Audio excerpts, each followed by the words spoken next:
إن الحمد لله نحمده ونستعينه ونستغفره ونعوذ بالله من شرور أنفسنا ومن سيئات أعمالنا من يهده الله فلا مضل له ومن يضلل فلا هادي له أشهد أن لا إله إلا الله وأشهد أن محمدا عبده ورسوله أما بعد.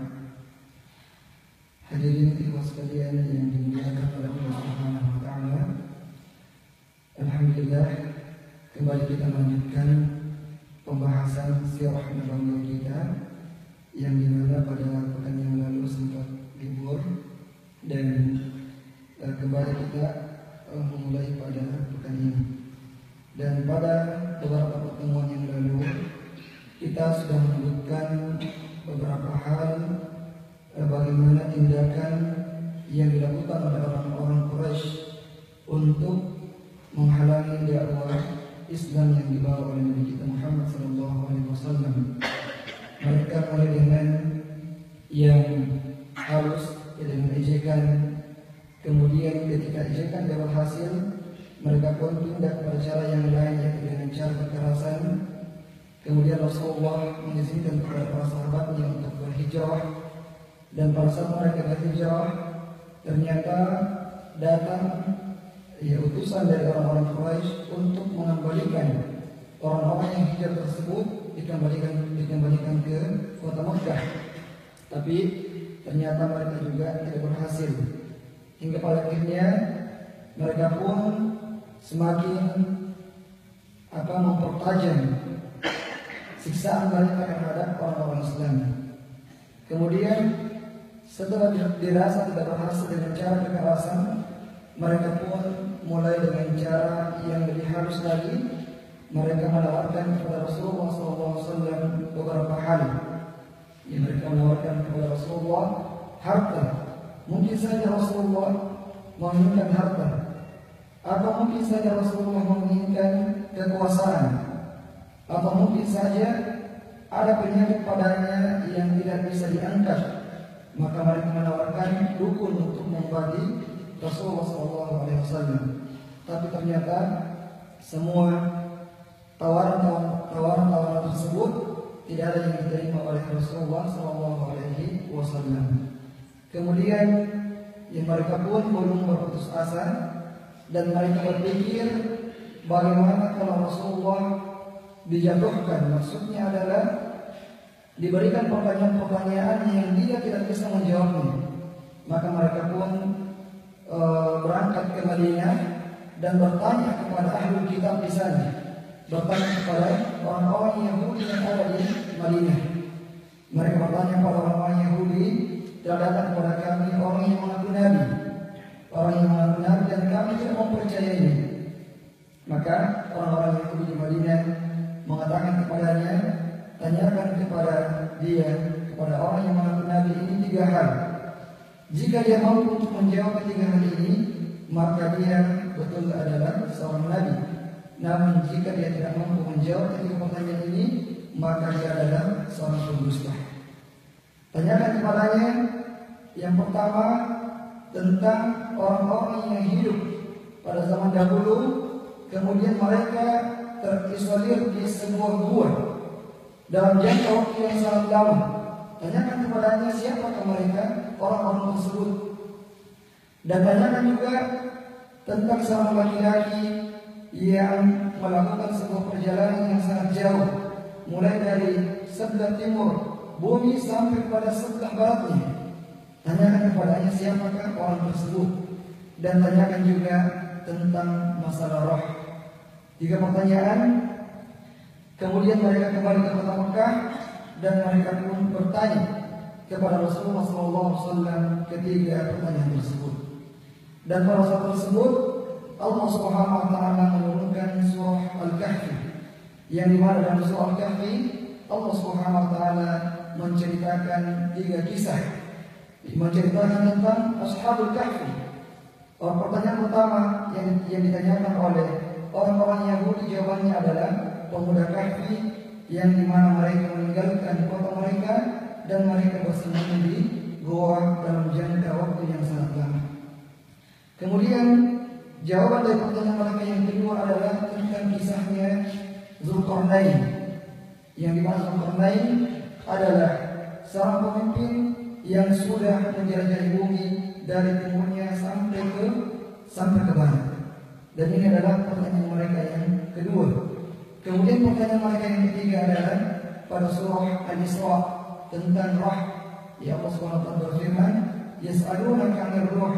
Mereka bertanya kepada tentang roh, maka katakan bahwasanya roh itu merupakan amrun min indillah, merupakan perkara gaib yang tidak ada yang mengetahuinya kecuali Allah Subhanahu wa taala. Lagi-lagi usaha dari orang-orang musyrik untuk mendustakan argumentasi dan kebenaran dari Nabi kita Muhammad SAW menuai kegagalan. Akhirnya, ikhwan yang dimuliakan oleh Allah Subhanahu wa taala, yang mereka sepertinya sudah mulai berputus asa dari langkah-langkah yang mereka lakukan semuanya gagal. Maka mereka pun mulai ada gerak-gerik untuk membunuh Nabi kita Muhammad SAW. Dan Abu Talib, paman Rasulullah yang masih musyrik, ternyata mencium gerak-gerik tersebut. Ternyata dia mencium gerakan-gerakan yang mencurigakan yang sepertinya mau membunuh ya keponakan Abu Talib bin Muhammad SAW. Maka Abu Talib menghimbau kepada seluruh Bani Hashim dan Bani Abdul Muttalib untuk semuanya bersatu padu untuk menjaga keselamatan dari Muhammad SAW. Baik orang-orang yang sudah Islam maupun orang-orang yang masih dalam kesyirikan. Seluruh Bani Hashim dan Bani Abdul Muttalib semuanya bersatu padu dan bersepakat untuk menjaga keselamatan dari Nabi Muhammad SAW, kecuali satu orang saja, yaitu Abu Lahab.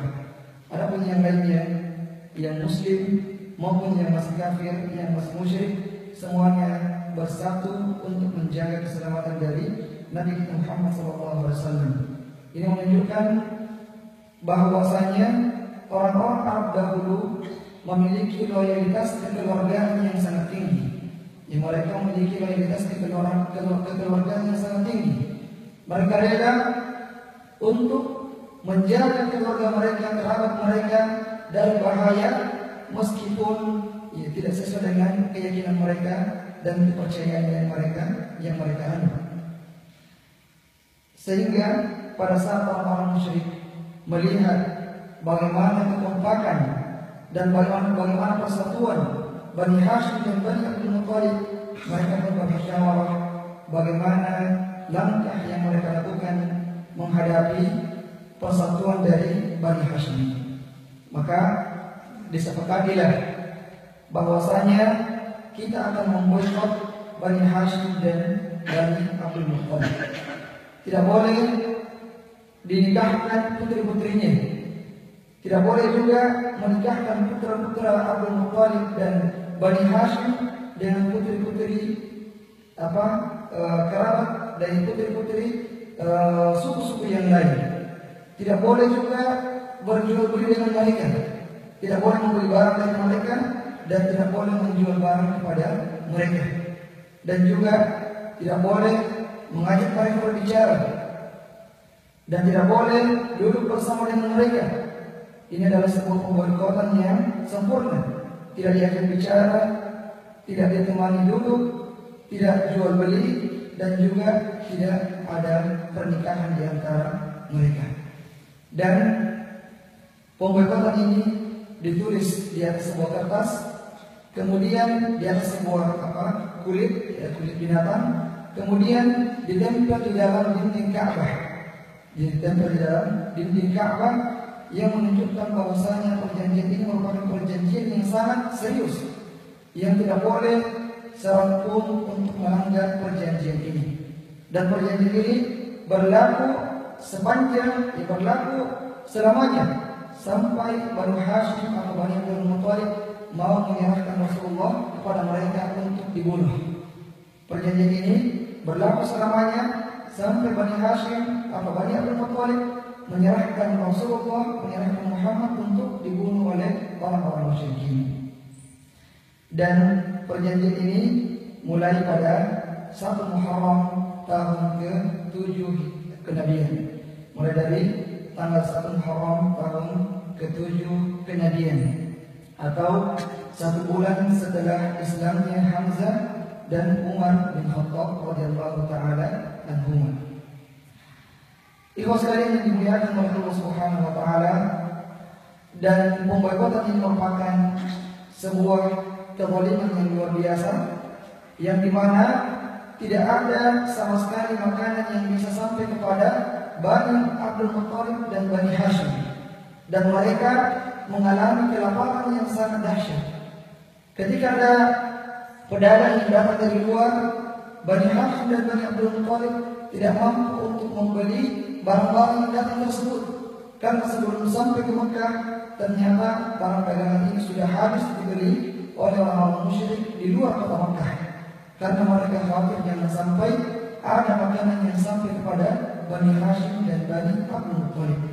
Dan tidak ada makanan yang sampai kepada mereka kecuali makanan yang disalurkan secara sembunyi-sembunyi.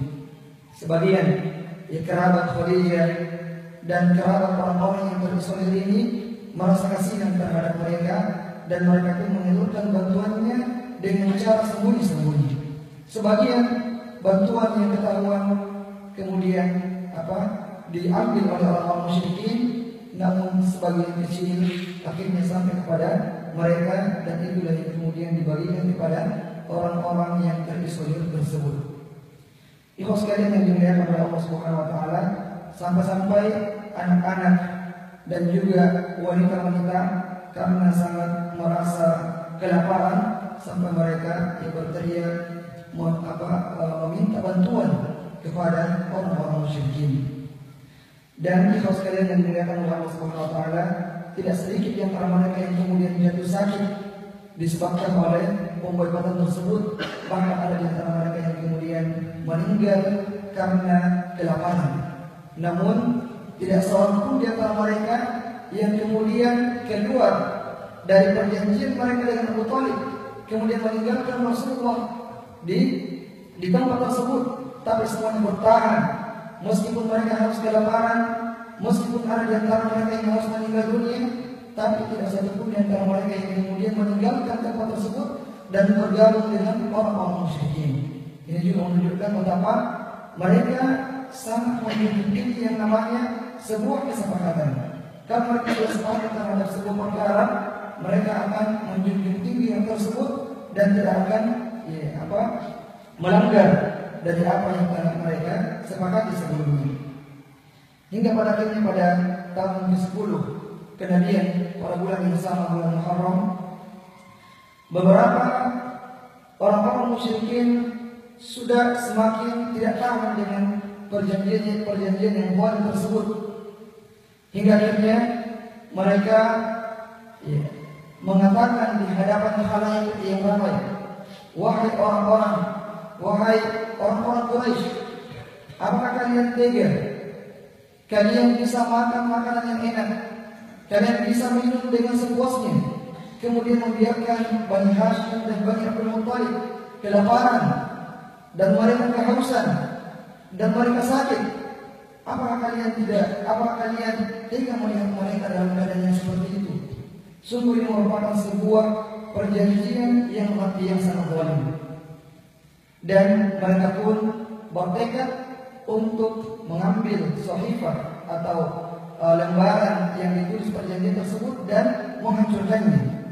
Tapi sebelum mereka masuk ke dalam Ka'bah untuk membatalkan perjanjian tersebut, ternyata Rasulullah SAW sudah mengabarkan kepada Abu Thalib bahwasanya pada hari ini Allah Subhanahu wa taala telah mengirim rakyat-rakyat untuk memakan sahifah atau lembaran perjanjian tersebut, dan tidak ada lagi yang tersisa kecuali lafaz Allah Subhanahu wa taala.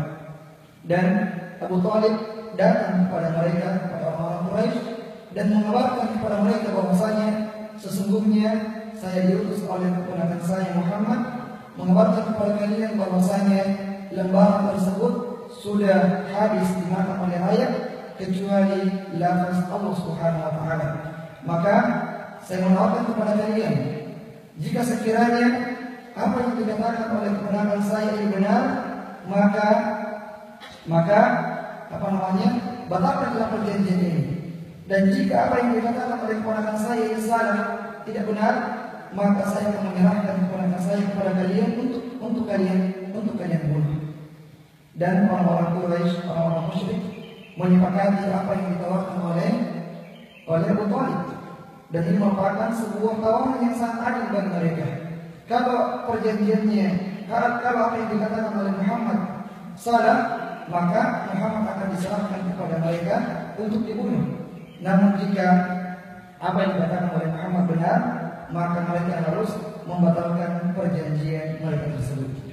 Dan ternyata ketika mereka masuk ke dalam Ka'bah dan dilihat, ternyata lembaran ini semuanya sudah dibantah oleh rakyat kecuali lafaz al-jalalah, kecuali lafaz Allah Subhanahu wa taala. Maka mereka pun membatalkan perjanjian mereka dan berakhirlah masa pemboikotan tersebut.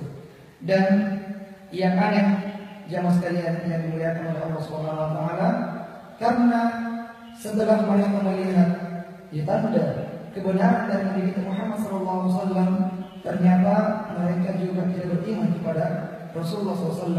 Dan Allah SWT berfirman, wa iyya ayatan yu'ridu wa yaqulu sihrun mustamir.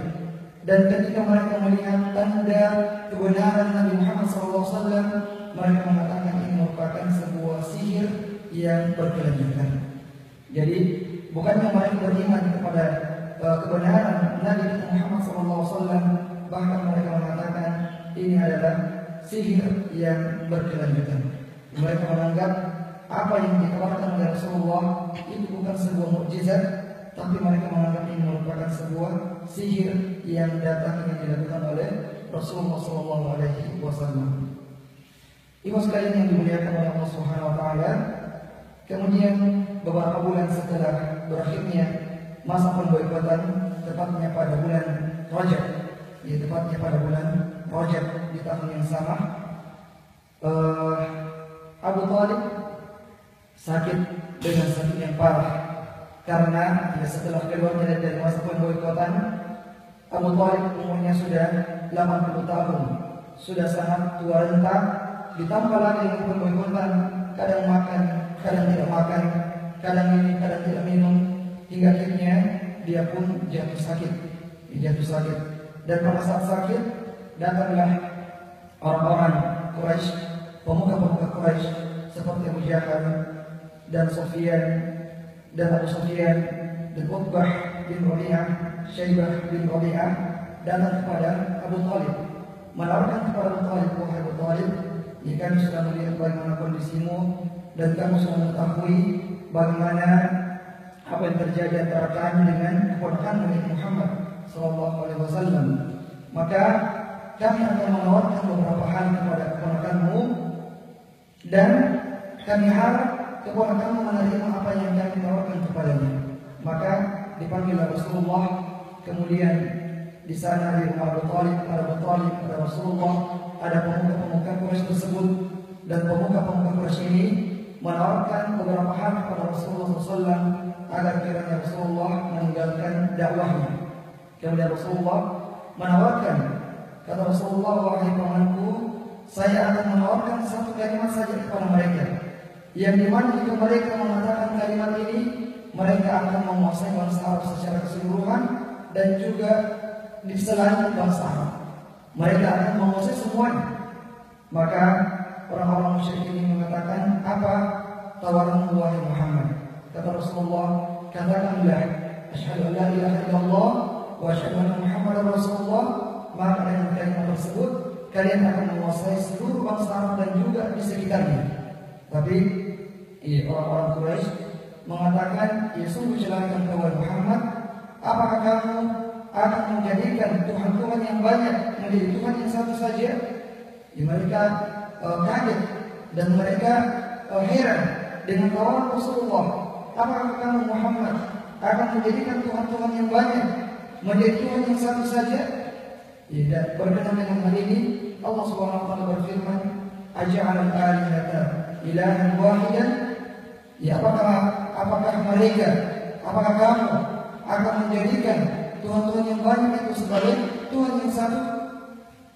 Ini merupakan sebuah perkara yang menakjubkan. In hadza illa syai'un ujab. Tidak lain kecuali sesuatu yang sangat mengherankan. Jadi akhirnya mereka membubar dan tidak terjadi kesepakatan di antara mereka. Kemudian ketika Abu Thalib sudah sekarang, datanglah Rasulullah SAW menawarkan kepada Abu Thalib keislaman, dan ternyata Abu Jahal juga tidak mau kalah. Dia pun datang kepada Abu Thalib. Ketika Rasulullah mengatakan kepada pamannya, katakan la asyhadu an la ilaha illallah wa asyhadu anna Muhammadar Rasulullah, sebuah kalimat yang dengan kalimat tersebut saya akan memberikan syafaat kepadamu pada hari kiamat kelak di hadapan Allah Subhanahu wa taala. Kemudian Abu Jahal mengatakan, apakah kamu membenci agama Abdul Muttalib? Dan begitulah seterusnya sampai akhirnya Abu Thalib mengatakan, saya berada di atas agama Abdul Muttalib, yaitu di atas kesyirikan. Karena Abu Thalib